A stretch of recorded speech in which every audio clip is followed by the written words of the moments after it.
This is an ephedrine net. It's connected to two different antennas. They are separated by about 50 meters. It's just short pieces of wires, no real antennas. It's also connected to the local network here, and several computers can have access to this radio.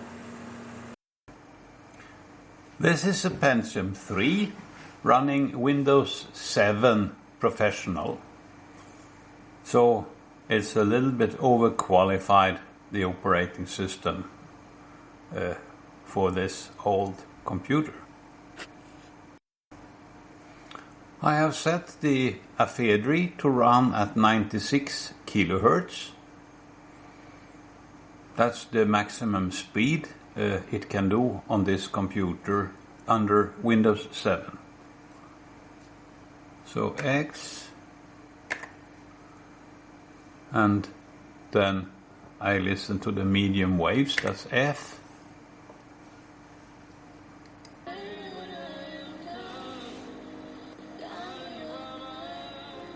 And then I want to see a little bit what the performance is. Let's Control Alt Delete to bring up the task manager. And you can see that Linrad does not like that.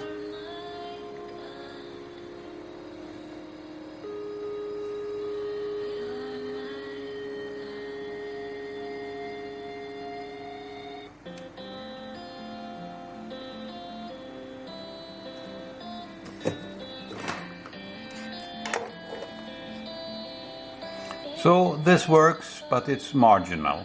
You can see there were some errors when I started the task manager. If I go for another station, I can do that without saturating anything.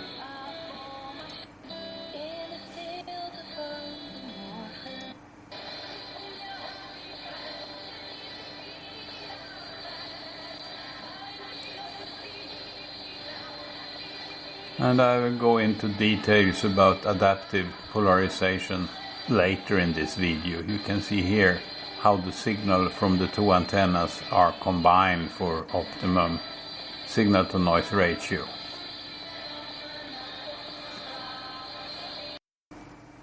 I have now switched to Linux, and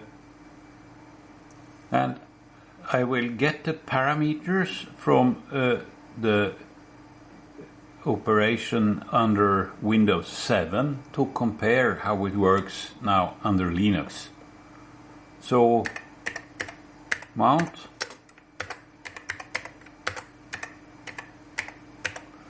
this is the Windows partition, and somewhere on this file system mnt/a.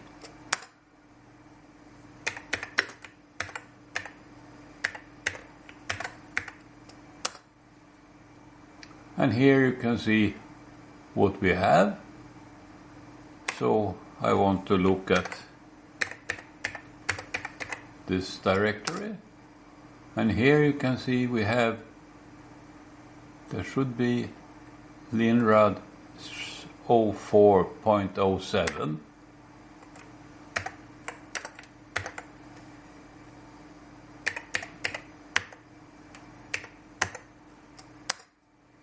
And here are the files. First I will install Linrad 04.07 on this Linux system, and then copy these parameter files there. Now I have the source code of Linrad in this directory, so I type configure .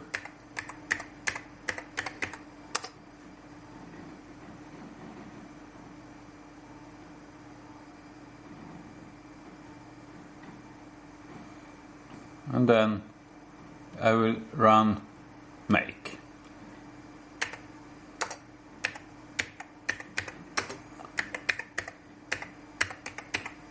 to produce the Linrad version for the X11 system. So now I have the executable X-Linrad, and I will put the parameter files from Windows in this directory.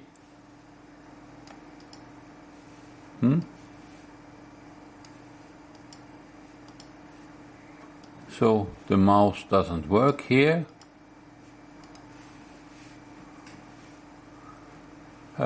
Unknown reason.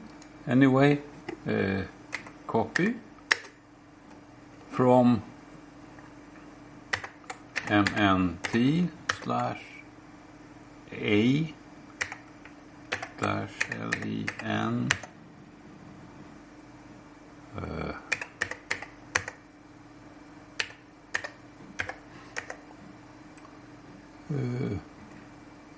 and everything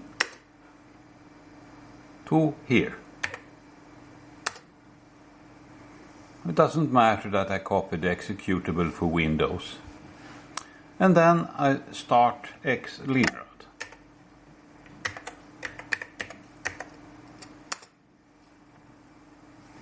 And here we are with the same parameters. And I press F to run AM.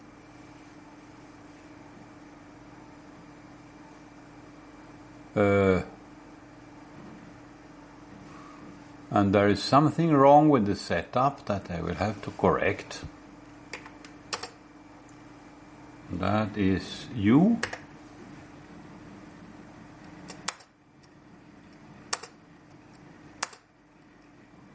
And I select the sound system, that's ALSA. It's the output that isn't right.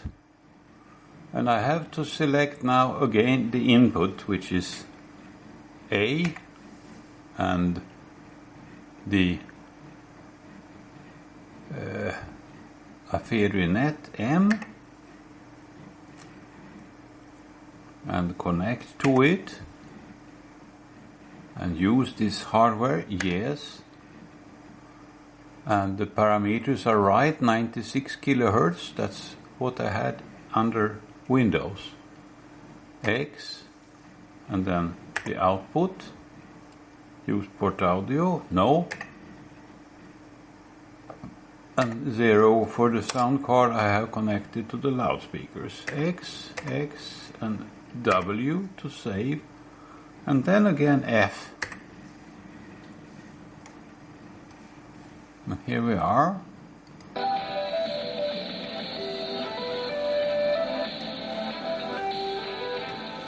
The CPU load is a little bit lower than before, but not much. I think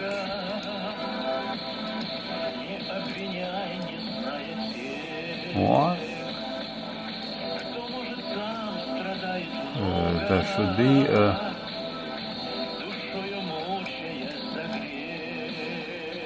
system monitor here.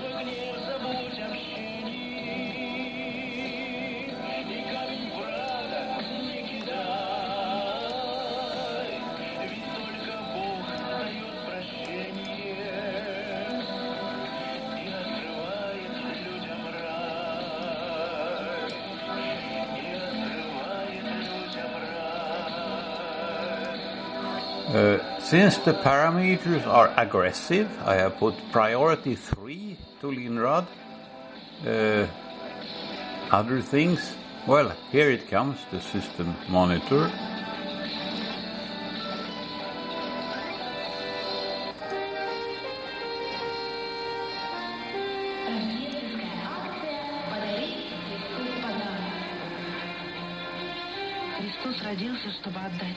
And you can see the CPU load is not very different from what we could see under Windows 7 Ultimate. And I cannot run the Afedri much faster than this, because the CPU is at 95%. Now, that's with the system monitor running. When I close it, it will be a little bit better, but not very much.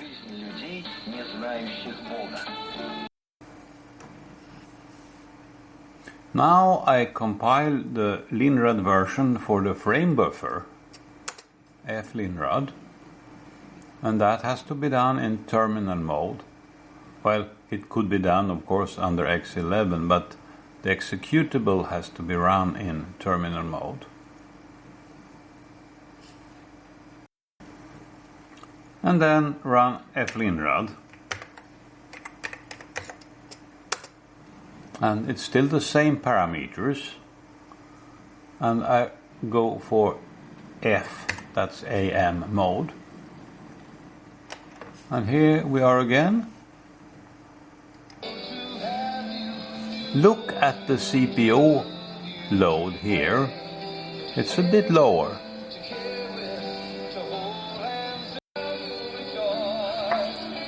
I have about 40% CPU load, and there is not much overhead now when the frame buffer is used, so I can run the ephedry at a higher bandwidth.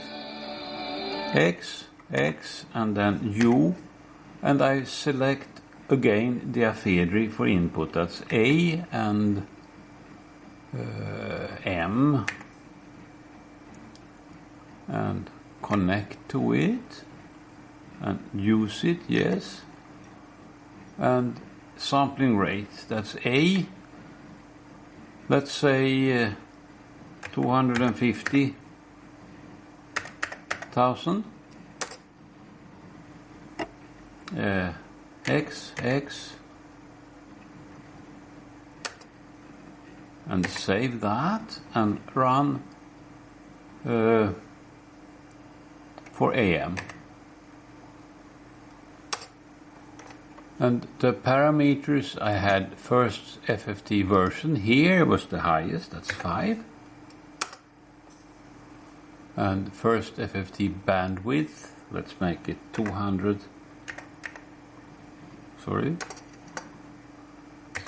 Hertz.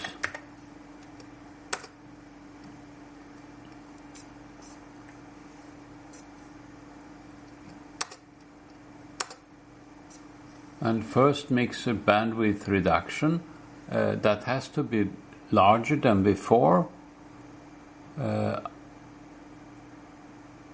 because I don't want more bandwidth in the baseband. I think maybe 5 or so.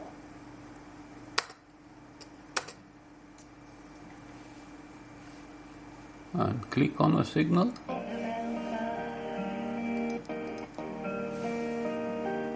And you can see the load is 56%, but that's not very much. So X, and U, and again select the ephedry, that's M, and change the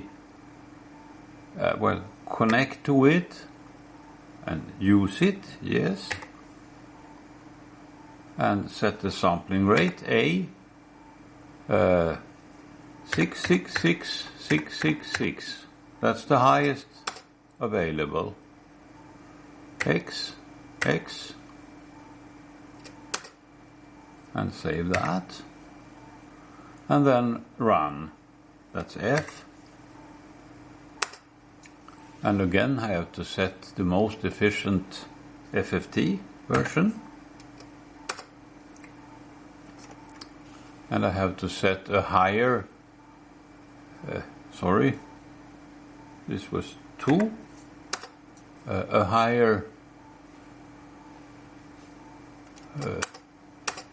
bandwidth reduction,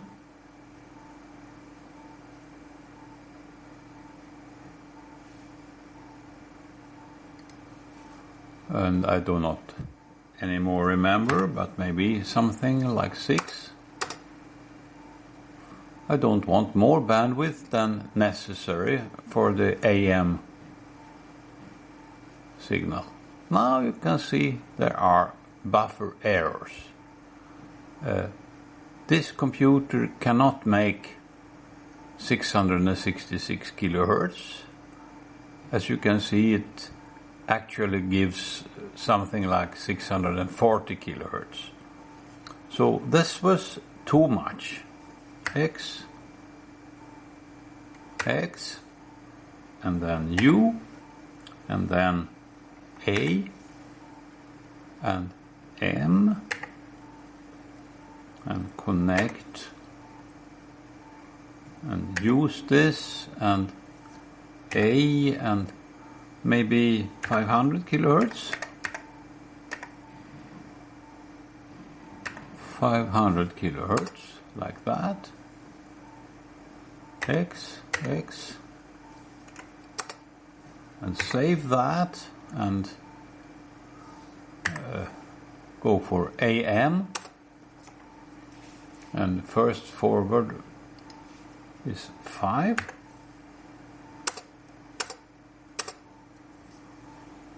and I make this 5. I will find out whether that was good or not.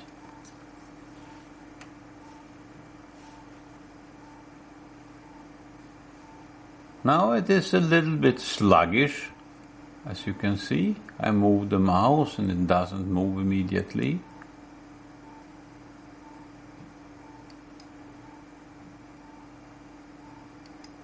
And there are error messages.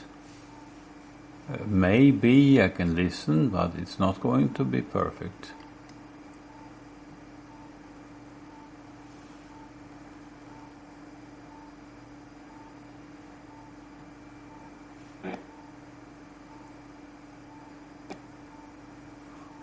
And this is not okay. So again, X,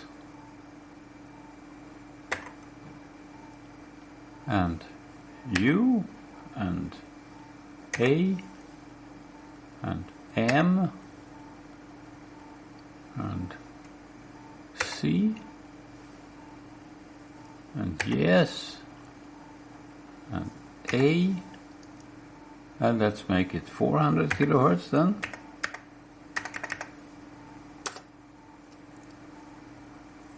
X,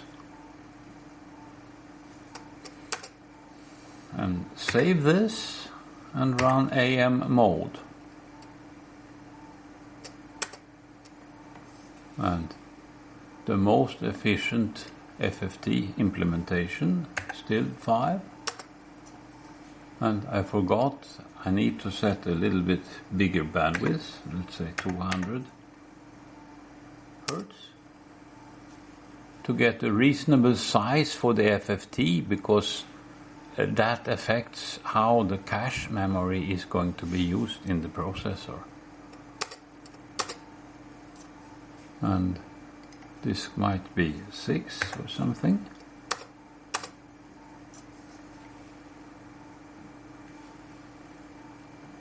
And listen to some.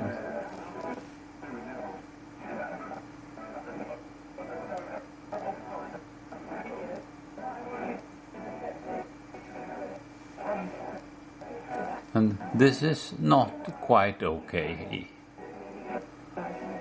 but it's not as bad as before.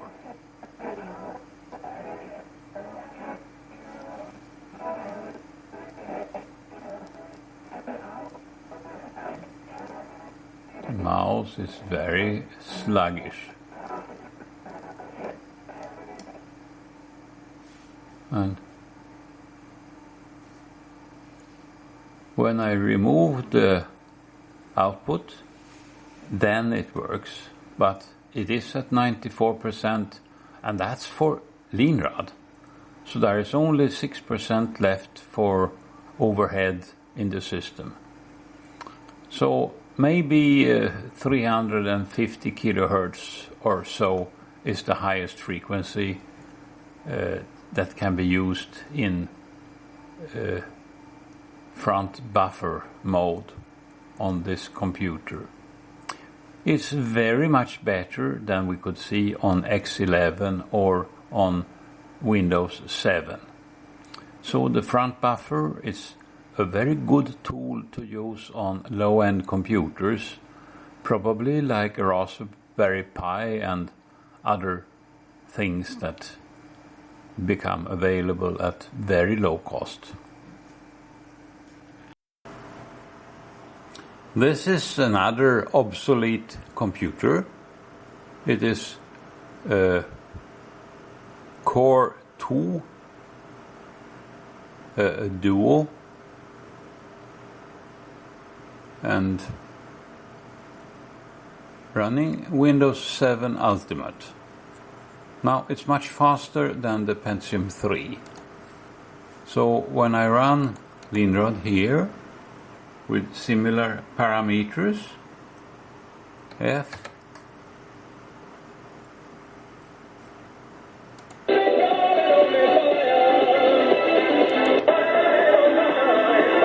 you can see here the CPU load is in the order of 10%. That's not much. And this is at the maximum sampling rate of 666 kilohertz. And this is really a big difference. Here I'm running on a modern computer. And you can see the CPU load is 0.5%. I click on something. This is with a sampling rate of 666.666 kilohertz. As you can see when I press that button. So, maybe this video gives some idea about different generations of computers running SDR in Linrad. Sometimes there are two stations on one frequency. This one, 810 kilohertz. Click X plus Y here and here for the AGC. I'm now listening on the left channel here. And I turn that way. There is something completely different.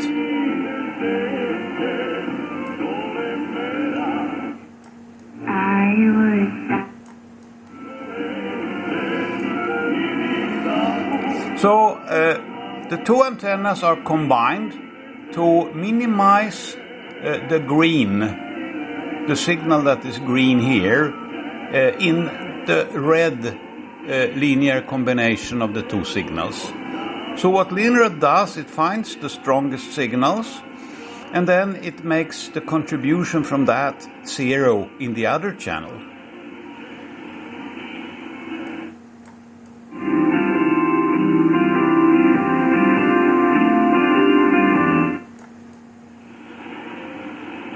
And there is some QSB on this station, and you can hear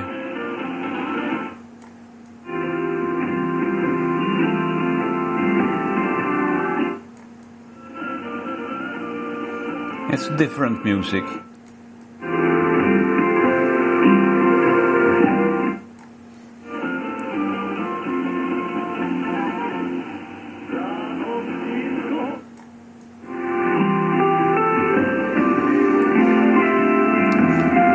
Linrad does this automatically with this coherent graph as a control. You can see now the mouse is on the line that controls the time constant. I can set that much faster. And maybe that's better, maybe it's worse. It depends on circumstances.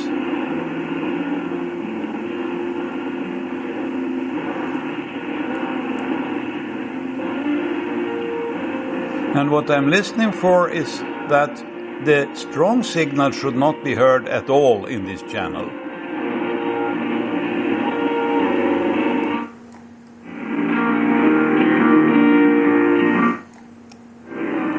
Oops.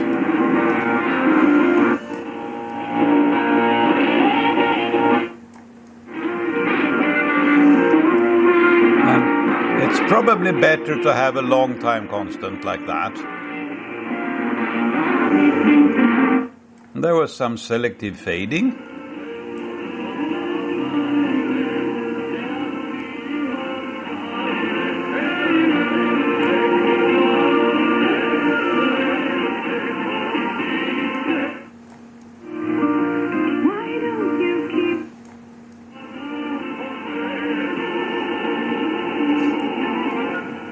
So I think this is a useful tool.